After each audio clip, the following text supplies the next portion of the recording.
دور دور سے کراچی آنے والے اس کو اپنا شہر کہتے ہیں، لیکن کراچی تو پیپلز پارٹی کا ہے۔ نفرت کی سیاست کرنے والے تقسیم چاہتے ہیں۔ کراچی میں انتخابی جلسے سے خطاب میں چیئرمین پیپلز پارٹی بلاول بھٹو نے کہا کہ کراچی میں کام تو صرف پی پی ہی نے کرنا ہے۔ کراچی سے کامیابی کی صورت میں 5 سال میں شہر کی قسمت تبدیل کرنے کا وعدہ بھی کیا۔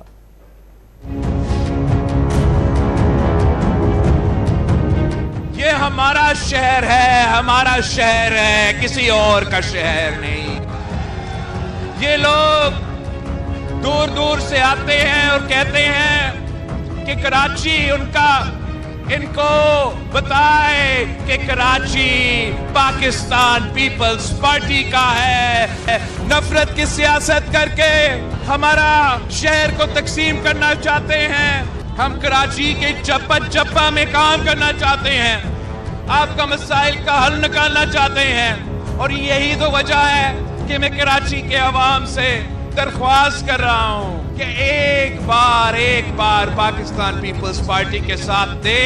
انشاءاللہ تعالی ہم 5 سال کی اندر اس شہر کی قسمت بدل دیں گے۔ اگر کسی ایک علاقہ سے کوئی پتنگ والا، کوئی ترازو والا، کوئی انڈیپینڈنٹ والا، کوئی بلی والا آ جاتے ہیں، ایک ٹکا کا کام نہیں کرنا ہے، کام میں نہیں کرنا ہے، کام تو میں نہیں کرنا ہے، پاکستان پیپلز پارٹی کی حکومت نے کرنا ہے۔ مقابلہ پیپلز پارٹی اور شیر کے درمیان۔ اگر آپ چاہتے ہو کہ شیر کا راستہ روکے، اگر آپ چاہتے ہو کہ ہم میاں صاحب کا راستہ روکے، یہ سازش کو ناکام کروائے، تو پھر ایک ہی آن ہے جو شیر کا شکار کروائے گا۔